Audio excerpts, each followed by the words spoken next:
I would like to say thank you to each and every one of you for joining us today.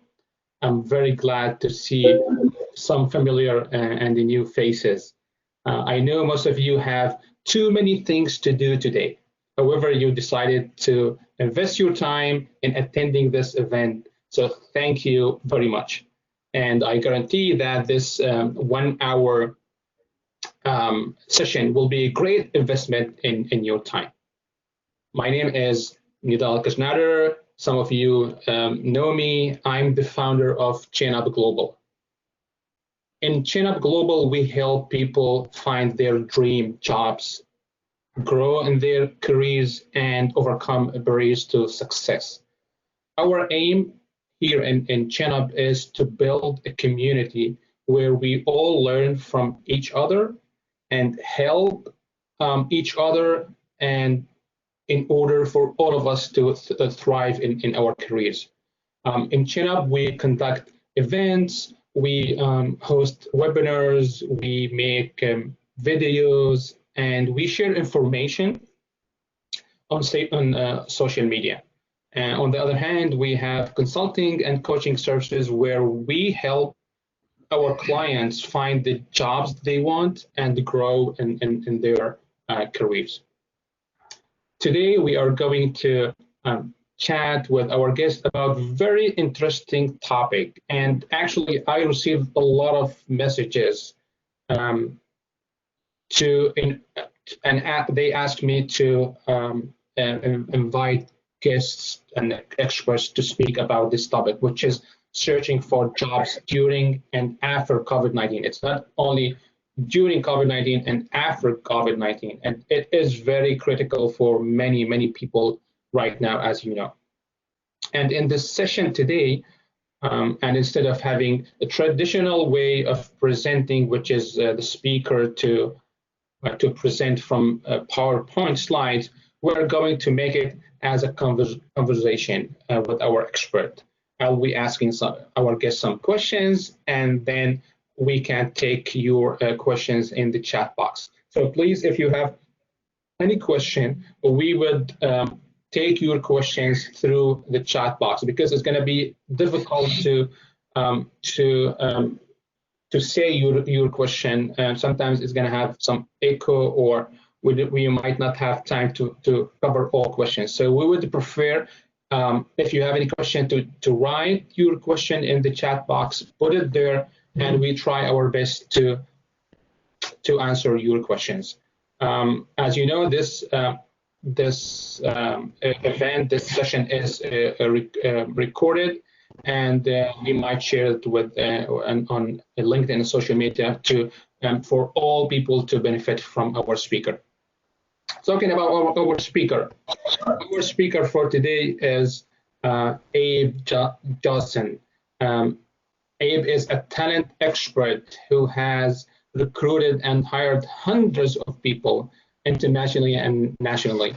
He is a result-driven talent acquisition and diversity leader with high energy and passion for sourcing and recruiting game-changing talent. I know Abe. I know he is very expert person. He's very active, and he loves to help people. He has a great, extensive experience in recruiting and other areas. He worked with Michael Kors as a talent acquisition lead. He was a market manager for Capital One. He spent how many years in Tetra Tech, a big international development company, as a corporate recruiter, and now he is a head of talent acquisition department in the consulting company Dupont Circle Solutions. And I no need to tell you from his resume, you see how expert Abe is, and we are very glad to have him with us today. Abe, thank you so much for being with us today. I would like you to tell us a little bit about your career, about your role, and then I'm gonna start asking my questions. Yeah, definitely. Thank you so much for having me today. It's always a pleasure to be here with you guys. Um, Actually, when you mentioned discussing my career, I would love to kind of tell you that story. I've never actually shared my career path and how it's kind of gone with ChinUp. So I'd like to start actually from college and kind of show you my journey, because it's definitely been it's taken some pivots along the way.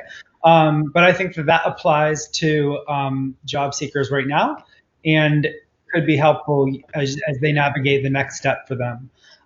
So when I was done with college, it was the year 2008, and I studied business. So if you study business in 2008, that's the worst possible year to ever get a job. And I was working part-time at a America retailer clothing store, and they hired me out of college as a manager for their stores, making $32,000 a year. That was my first job. I learned a lot. I enjoyed it. I can resonate with the company and how they did their marketing. And as I kind of got a few small promotions, they eventually moved me to Germany just a couple years later, to open stores, these new huge retailer stores for them in Germany, and recruit the talent from the ground up. So recruitment was a big aspect of my role from day one, but I was never an official recruiter until years later at Tetra Tech. So I would open these sales teams. I would recruit them. I would go to career fairs in Germany, anywhere that the talent would be. I would go to colleges and campuses and see who I could find.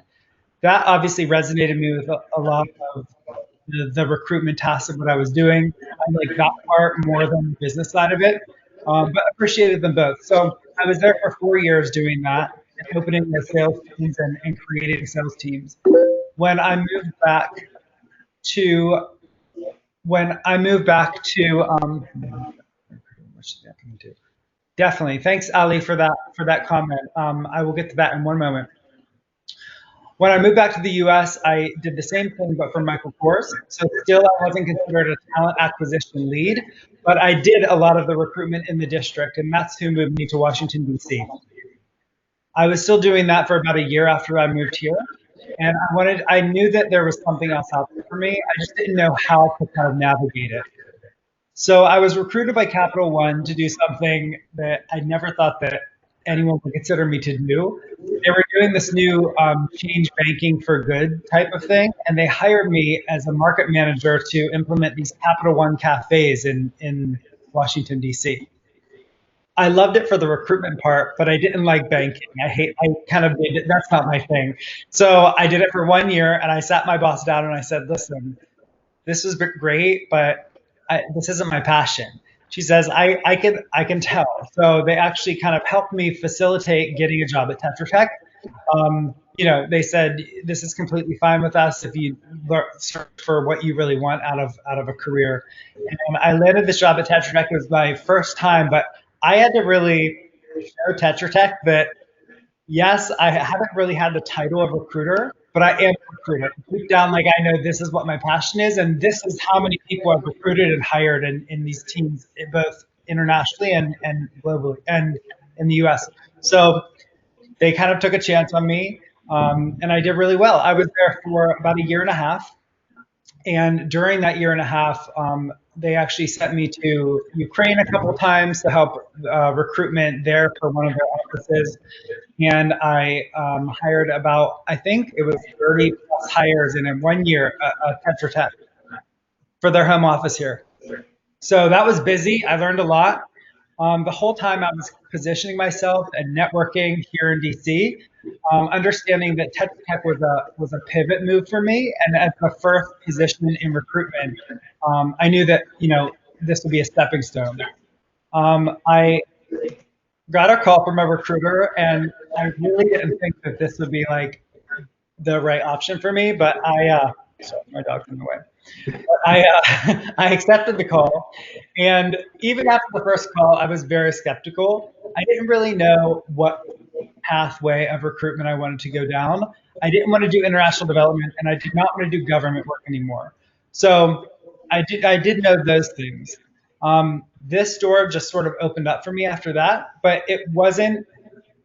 Looking back on it now, if I wasn't at Capital One, I probably would have never got the position with Tetra Tech. If I wasn't at Tetra Tech, I would have never got the position I'm in now. So it was good for me to have to go through that period of finding out what I want next in a career to finally land me in a sector and industry that I really wanted to be in. So that's kind of what brings me today. I'm the head of talent acquisition here at this company. We are a 35-person Salesforce consulting firm. And we've really, the company's being built from the ground up. It started with one person doing this out of his home, and it's doubled in size every year for the last 5 years. And we're on track to continue that pattern this year. So it's been busy, and I've learned a lot. But looking back when I got out of college at 22, they always say there's a big rule, and when you're 10 years into your career, don't be afraid to make some changes or decide something new. There's no reason why one decision we make in college when we're 22 should dictate what we do for the rest of our lives. So they say don't be afraid to step out of your comfort zone a little bit and find out what it is you really want in life. That's 10 years into your career. So I'm glad I took that advice, and that's kind of what brought me where I am today.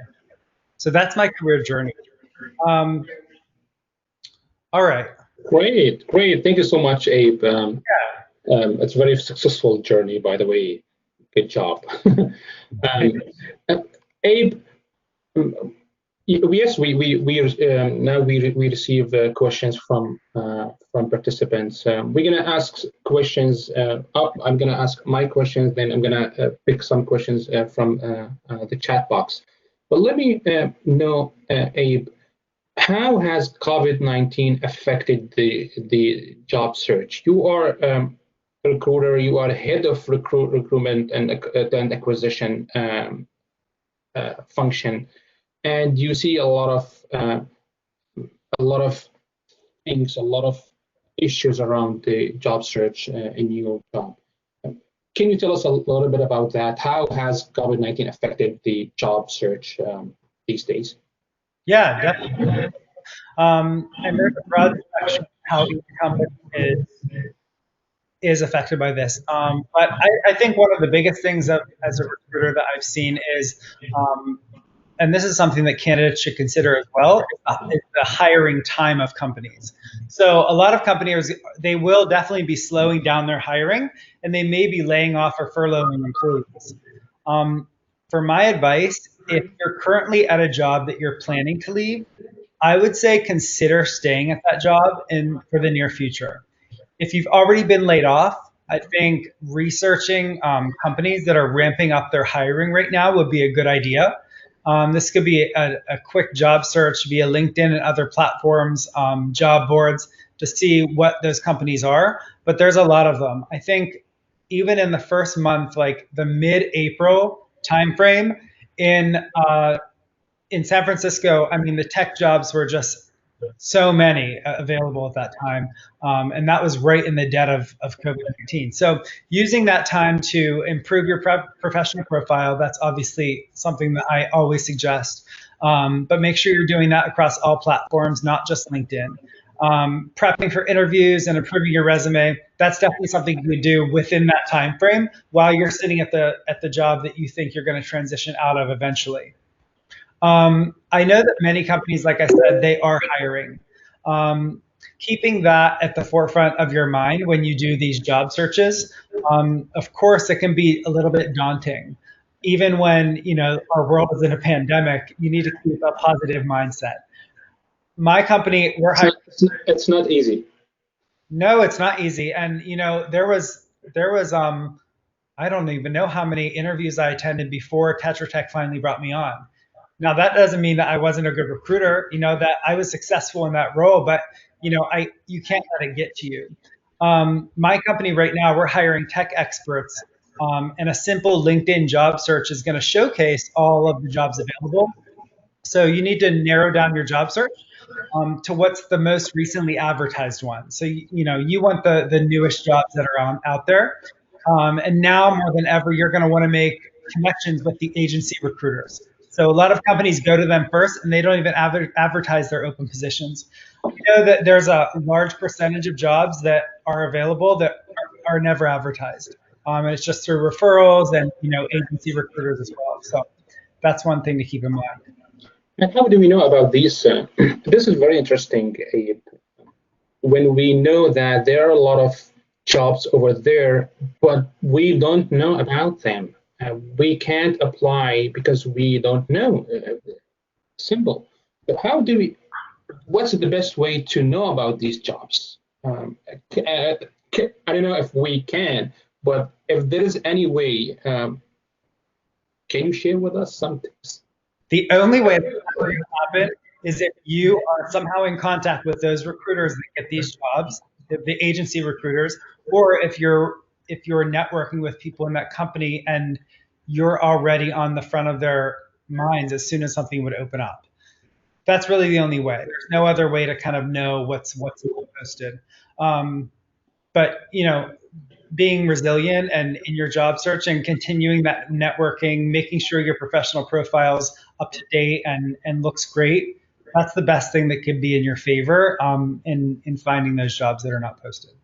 And you mentioned that not only LinkedIn platform that we need to use. There are another different platforms. What could be other platforms that we use for our job search? Yeah, so there's a couple that I use in the tech world. One's called Angel's List and one is called Handshake.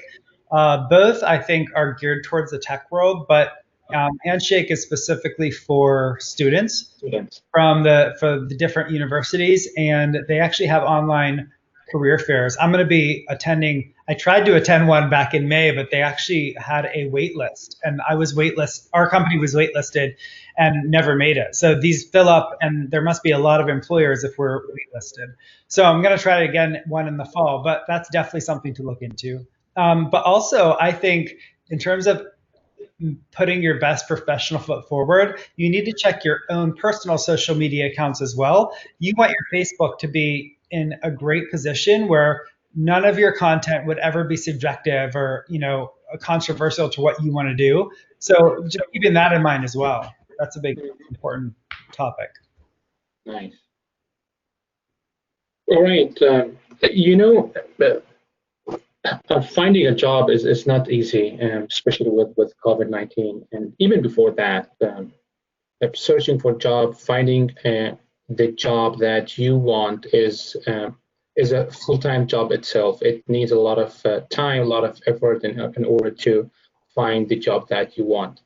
However, with COVID-19, there is kind of, as when we talked, you call them hiring roadblocks.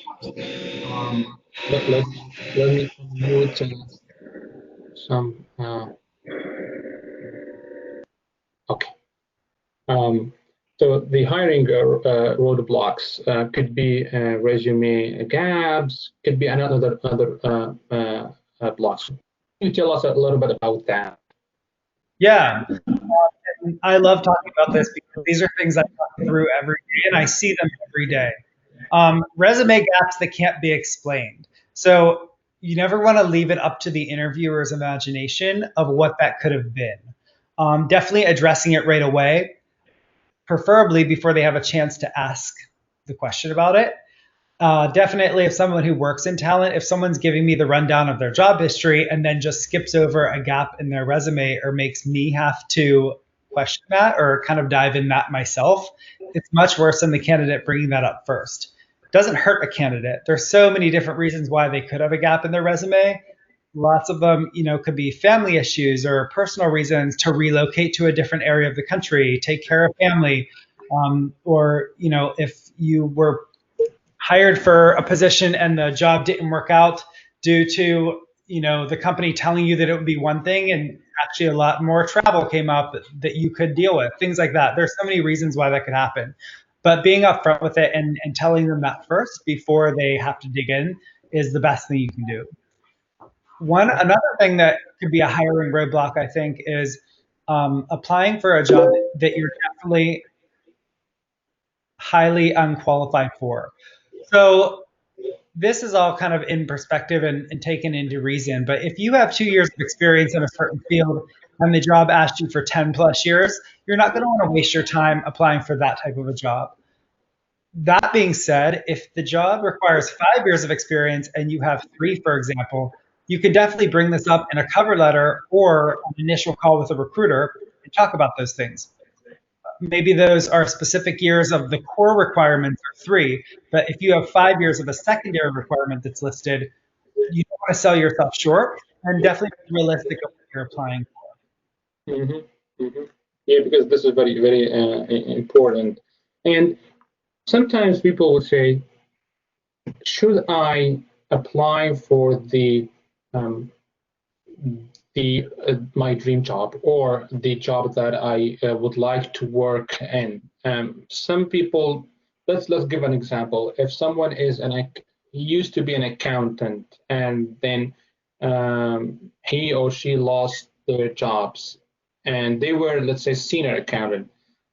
Now in COVID-19, looking for jobs is not that easy. Should people go down with their position, go maybe 2 or 3 levels down, let's say uh, assistant or coordinator if they were senior before, or they need to keep looking for the same position, the same level, or even higher? What do you think, Abe? Yeah. So I think there's 2 parts of this. One is should they apply to a position lower than their previous position? But then another one is should they accept a survival job in the meantime? Oh. Like the pros and cons of that. So let's go with the first one. So applying to a position lower than your previous role, there's a lot of reasons this could happen. And I think this is fine to do as long as you're smart about it. So the reasons could be endless for the decision you made that for. If you were laid off and it's either a lower position or title in another company or the same level of job but in a completely different industry, I would stick to your expertise if it's possible. So that could be, you could be making the same amount of money if you shifted to something new that you're not passionate about, Mhm. or take one step down and still stick with what you're good at and what you want to continue your career in. People also do this at times to learn a new skill or join a specific company or to be set up for success to pave the way for a better opportunity in the future. For example, if you're going from one consulting firm to another, you know how to be a consultant and you have that kind of under your belt, but you're switching from energy to some other technology, they might suggest that you're a great candidate, but they would like to bring you in at one step lower to better set you up for success, to have a more learning opportunity for you to be that great consultant in the future. So that's obviously, something you have to consider, and definitely a conversation if the job process moves forward. And that happens even before and after COVID-19, when a company would ask you to come and join them in the lower position, but for better career path. People sometimes they consider that, right? Even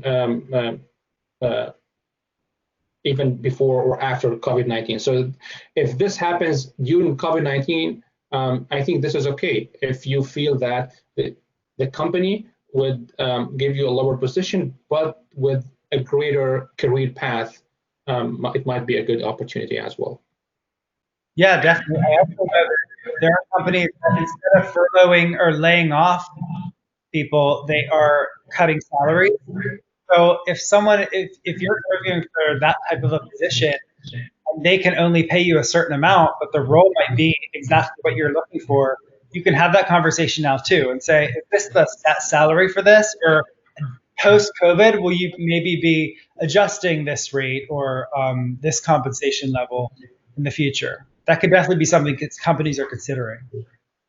Right, right.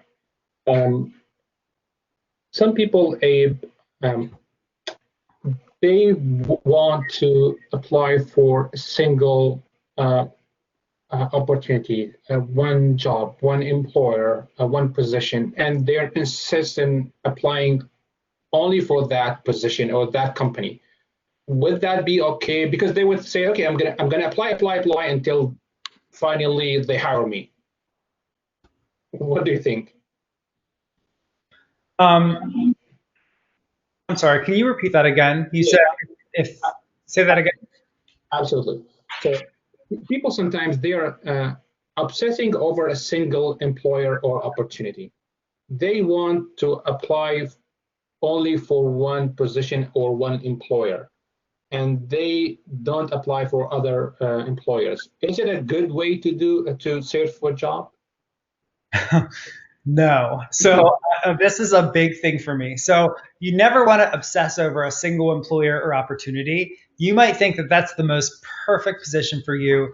That if you took this role, it's going to set you up for things in the future that, open the doors for tons of opportunities. The problem is it needs to go both ways. That employer needs to see your value add. And if they don't, you just can never take it personally. Um, you know, I talk to job seekers all the time, but I myself have been turned down before. Actually, I'll tell you this story. So, you should always interview and get the feedback and move forward. If you're turned down from a position, you need to consider it a blessing in disguise because you never know the reason. And I'm a big believer in what's meant to be will certainly happen. I remember years back, I think this was in 2014 or 15. I thought I really wanted a position at Apple. I thought that my working for Apple, the tech company, I thought that my experience was good, my skills can transition, and I actually made it to the fifth and final panel interview. The final interview was 6 of these people from Apple. They're all on their laptops typing things, and I was at the table. And I thought I did so well on that interview. I even called my parents at the end and I said, wow, that was the best interview I've ever been in. I think I definitely have this job. The recruiter called me and she said they went with another candidate. And I was totally crushed at the time. But if you look back after that, I would have never made the career choices I did. I probably never would have ended up moving to Washington, D.C., and I definitely wouldn't be with the great company I'm with today. So I think everything happens for a reason. So when that happens to you, just, think of it as a learning experience and move forward to the next opportunity. Right. And moving from applying for jobs to conducting and going and attending, excuse me, the online interviews. Abe, do you have any tips for online interviews? Many companies, maybe all companies now, they are conducting job interviews online. Is there any difference, and what are your tips for the online interviews? Sure. Some tips apply to in-person interviews as well. But some of the things on Zoom or Skype these days, make sure that some of the logistics, make sure you're dressing as you would for an in-person interview. So this would vary by the industry. If your industry, if you're applying for some type of a firm and they show up in suits every day, you definitely want to have a suit on during that interview. If it's, like a business casual type of outfit, something not as dressy, whatever you think that is, that's how you should dress for an interview. Definitely get familiar with technology. I had to download WebEx chat today because I didn't have it on my computer. You don't want to be at the interview and then just finding out that you need to download Zoom. So, get that technology squared away, download it, make sure everything's working correctly beforehand.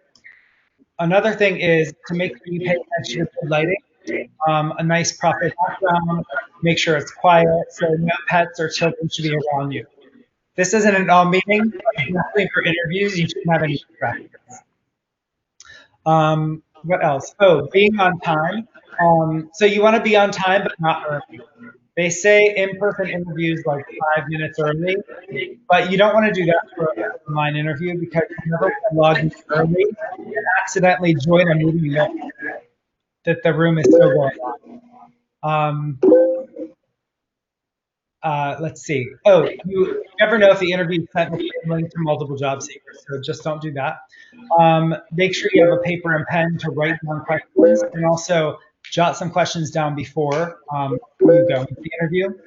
And let's see. I think that's all I had in terms of tips. All right. It looks like there are a lot of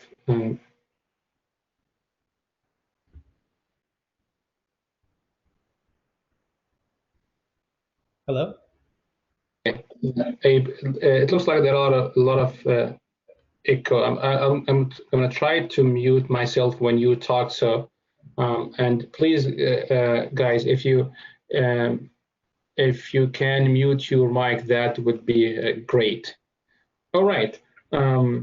So, in general, as you said, Abe, people sometimes are motivated, and other people are not motivated. How can I don't know, maybe this is a tough question, but I don't know if you have the answer for that. How can I stay motivated while I'm looking for a job? It's difficult, I know. It comes down to you making that decision for yourself, though. No one's going to motivate you. No one's going to hold your hand. I think that this job market is tough. And unfortunately, even 5 months ago, it was its market, and now it really is the employer's market. I get inundated. I think I have maybe 8 different job postings, and pre-COVID, I might have gotten 30 applications a day. Now I'm getting about 150 a day. And I just have like a plethora of like top candidates that these are like, before it was like, okay, who could work? Now it's like, all of these can work. Who are the top ones? So it's getting harder and harder for the candidate. But a positive attitude is going to change a lot, and that's going to help you. There's no like magical cure for it. It's just kind of what you have to deal with. But I understand the pain in like having to job search, and I can't imagine actually not having a job and doing this right now. It must be difficult to wake up every day and keep doing that. But persistence is key. I had to convince people that I can work in talent. Like, this is what I can do. I wasn't just in retail sales. I can do something else. And I got turned away so many times. So it's going to happen, but you can definitely overcome it and find something you love.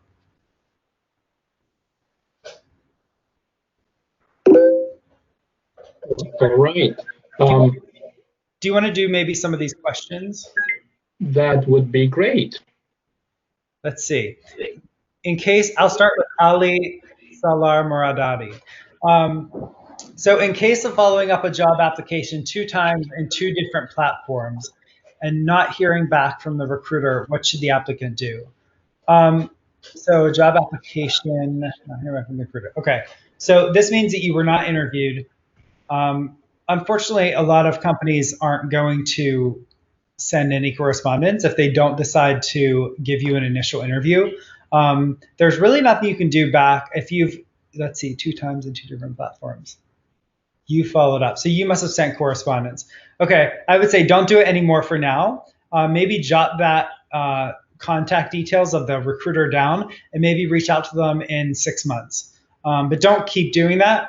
It really isn't going to do anything for you. But in 6 months, their needs, their scope of work, the level of talent they're looking for may have changed, may have gotten higher, may have gotten lower. Reaching out to them again couldn't hurt. But just do it like once every 6 months. Let's see. I resonate with you. Don't love banking too. My first job after school was banking. Oh yeah. I mean, it pays good. It just wasn't like something that I was passionate about. Yeah. Like having a resume gap. It says, does having a gap really affect candidates? I hear people talking about it. When I speak to candidates with resume gaps, I want to know what that was. It's not. I guess the reason is because a lot of times you can have a gap because you were laid off. So you want the candidate to be able to explain why they were laid off. If they were, and they were laid off because they were laying off a whole plethora of employees, not just them, then a lot of times I'll say, would you let one of your references be a person from that company or your supervisor from that company? So if you can do that, that's like, or you could volunteer that. If you're a candidate and you have a resume gap and you're telling a recruiter, hey, this is, so I worked here, I got laid off, They laid off 50 other people besides me as well. It was kind of out of my control. I did not have a job for 3 months. However, I was laid off with very good standing, and one of my references is actually my supervisor from that position. That's a very good thing to keep in mind and kind of remember and help you along with the resume gap. But it is something that affects the job process, the hiring process, and people talk about it, not just the recruiter. The recruiter will discuss it with hiring managers as well. That's why I said, let me go back though to one of my points. Accepting a survival job. So this kind of has to do with resume gaps. I think that working anyway is better than a gap on a resume. So say you take a survival job and it's a contract-based role. You're there for 6 months, and while you continue to pursue a career in the field of your expertise, right? So like during those 6 months, you're coming home every night, you're sending out applications, you're networking through LinkedIn, you're meeting people at networking groups. I think this is a better way of explaining to an interviewer on your job search. And it shows that you have initiative and understanding. It also shows that you have work ethic and that you take your career seriously.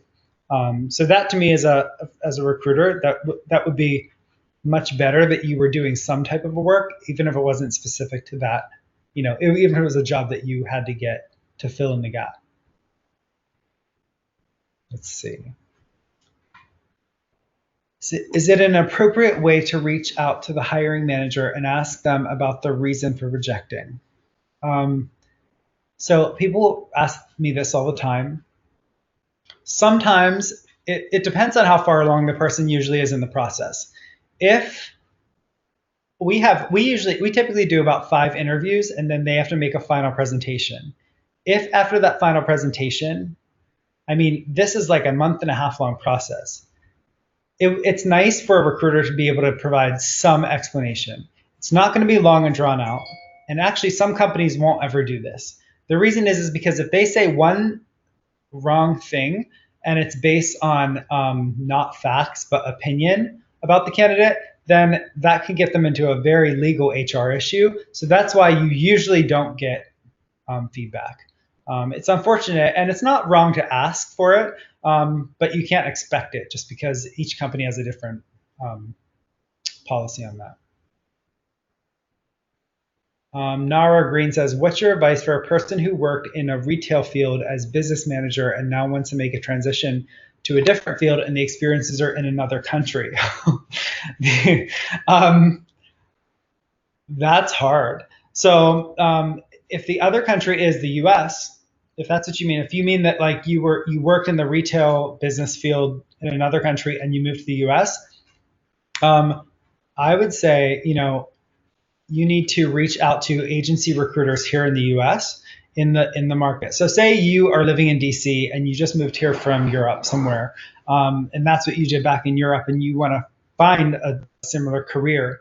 You need to reach out to places like Robert Half. Who else? There's like many of them here in the DC area, and get on the phone with these recruiters and say, listen, I'm on the job search. Here's my resume. Can you help me with my resume? Trust me, they want to get you hired.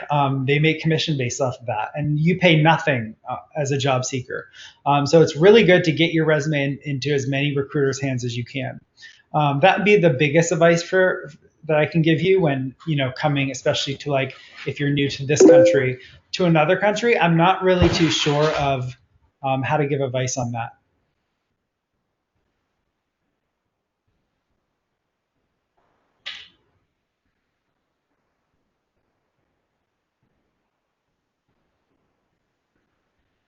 Okay, awesome. Ola Doyen said, what would you advise if you're tired of your current job because it's a toxic environment, but you need the job to survive, but you're not getting any offers?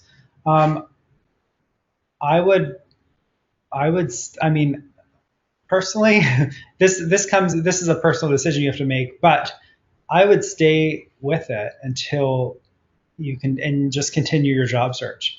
I wouldn't, especially right now during COVID-19, like it's not a good environment right now to, unless you're highly specialized in a specific type of thing that's in high demand. I would kind of wait it out, and just kind of deal with it until you would get something else. I guess not all these answers are going to be like what a job seeker wants to hear, but it's kind of like the reality right now.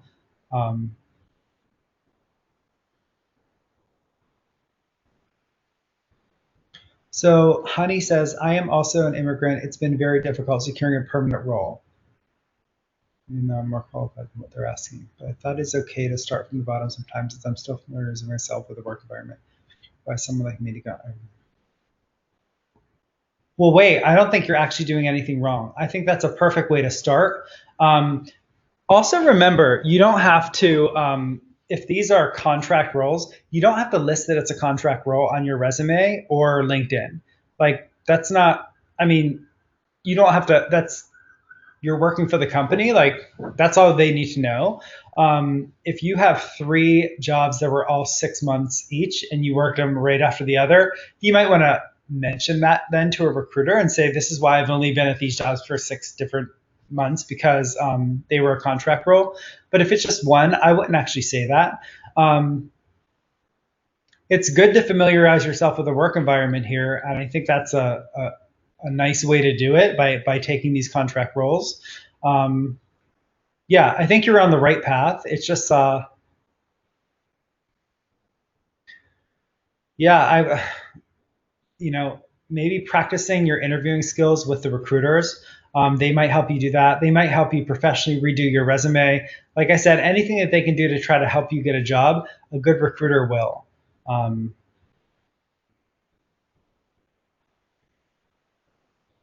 Last week, a recruiter told me they are focused in hiring Black people. I don't feel bad. I just wanted to understand how the process works. That's interesting. So, perhaps that recruiter was trying to touch on their focus on diverse recruitment. I'm not sure if they should have said that, but yeah, I mean, I don't think you should feel bad. In the U.S., there is a certain amount of hires that companies, especially publicly traded companies, I believe, they have to have a diverse staff. They need to represent what America is, and only a percentage of Americans are white, so that should be reflected in any company's staff. I don't think that recruiter should have. Exactly. I would like to add to Abe's comment as well that being a recruiter myself as well, we need to have kind of diversity in companies. So they need to follow some rules and some statistics and other criteria. So they can say that first, and they can do that. They have to have that diversity, a diverse staff in the company. So don't be affected by what your friend told you. Keep going and make sure to have your resume ready in a very good way, and apply for a position, connect with people, expand your network, and you're going to get the job that you want. And also, Abe, I would like you to if you can talk a little bit about networking. I know we touched on that topic a little bit in the beginning of this event. But what I know is almost 70 to 80% of the jobs that are filled out in the US, this percentage is through networking and connecting with people. Can you give us some tips on how to network? Should I go to LinkedIn and make it my platform, start sending messages to people that I know and I don't know, and ask them for a job? Yeah, so I think networking always needs to be strategic, and you have to have a plan behind it. So of course it's getting to know new people, but it's getting to know those people that could potentially help you as well. Don't go to the CEO of a company and send them a private message saying, listen, I really need you to hire me. But if you see that CEO, whatever company they work for, go to the company's page, see what they're hiring for, and fill out the application. It's totally fine to find that hiring manager for that department on LinkedIn and send them a message, say, hey there, I just wanted to follow up to my application. I think that I might, and kind of put a cover letter into a message. That's completely fine. Other ways to do this is make sure that you're chatting with recruiters, not just when you want something, but if a recruiter has had a couple interviews with you in the past and the recruiter posted something about a new position, feel free to comment on that position and say, hey, it might not be a position that you'd be interested in, but just say, hey, I'll keep this in mind if there's anyone in my network. When the recruiter sees that you made that comment on their job listing, they're going to be like, oh yeah, I remember that person. And you never know. What if they have a job that they're actually trying to fill and they forgot about you? That kind of puts you in the front of their minds again. What else? So yeah, it's a little bit hard right now that we can't go to career fairs, but through Handshake and other ways of online career fairs, that's another way to network, of course. We have something called the Trailblazers group. It's a Salesforce user group here in DC, and they have monthly meetups. So that's Salesforce specific, but I'm sure a lot of places in the tech industry have those as well.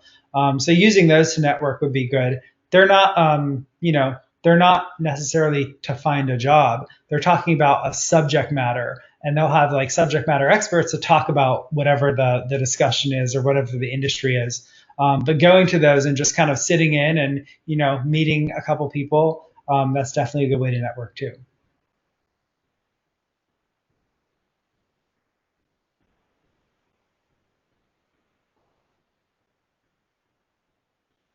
Oh, I don't know if I could hear you.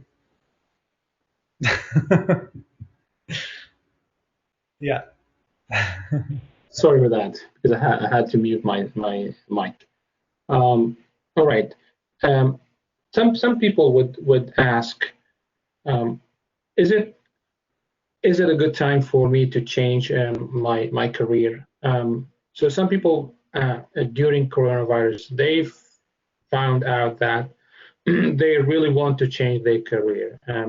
If someone is an accountant and she or he felt that they would love to work in HR, and they decided to change their career. Is it a good time now to change career? So it's always a good time to explore that career. You're not going to want to change careers though, definitely not now. But even when it's not, even post COVID-19 or pre-COVID-19, I don't ever recommend quitting a current job to pursue something new. If you don't have something new already, you should have it lined up before you would leave your current position. That being said, if the industry that you want to work in, you've done your research and it's strong, and you feel like the company's strong and you're going to have a long-term advantage and opportunity in this company, and they offer you the position, absolutely. But I would say, stay where you are until that the right path would open up. You definitely don't want to make a quick decision during COVID-19 that can cost you kind of later down the line.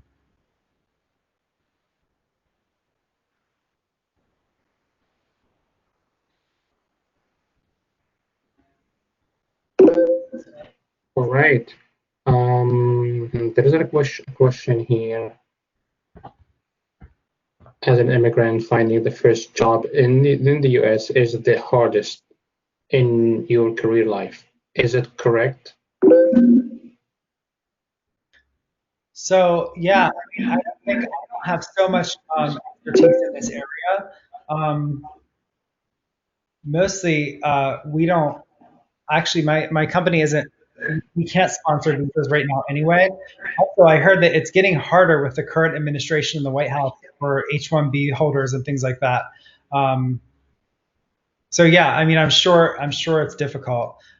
This would be one area where it might be the most wise to take a step down in the position that you had in your previous country, to start more something entry level as possible, to kind of learn up in it and kind of learn the way, the corporate world in the US is a lot different than other countries. So kind of learning that from the ground up would be a little bit more helpful than jumping into, someone who's a higher up role where you're having a lot of direct reports and having to be a supervisor. That might be, not setting yourself up for success if you do that.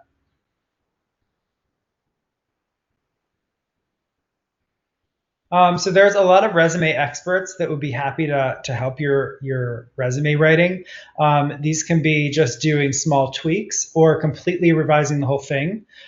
They can also cater it towards a specific industry that you want. So, if you have a background in sales and you're trying to get into accounting, they can highlight those key areas of sales and the skills that would transition well into accounting on your resume instead of just the sales portion. That's just like an example. And I also think that you should always be, once a year, you should be refreshing your resume anyway, even if you're in a job that you love. You never know when you're going to need that.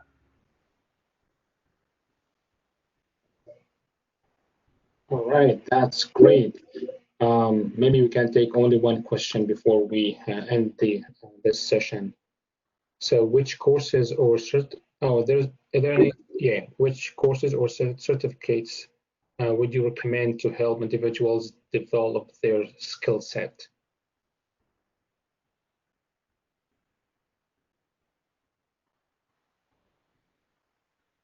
Oh, let's go back to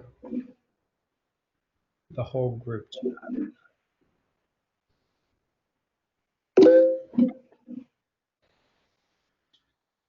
Yourself. Oh, okay, these are good. So in terms of the certification, that's very specific to your industry. Definitely taking time if you have, if you're in one of those temporary roles, if you were recently furloughed or laid off, if you are, working consulting to get that project manager certification, that might be something to consider. It's always good to be able to tell a recruiter, listen, I did get laid off due to COVID, but during the time that I'm job searching, I'm also doing this to enhance my skills. That's a really good sign. We have certifications in our specific tech industry that people can get and kind of showcase their knowledge. And when a candidate tells me that they're getting that certification and they're using their time wisely, it makes me want to put them forward more than if a candidate says, yeah, this is what happened to me and this is what I'm just job searching. When someone does, when I asked, wait, as a recruiter, what would you like to hear most from the candidate response? Oh, tell me about yourself.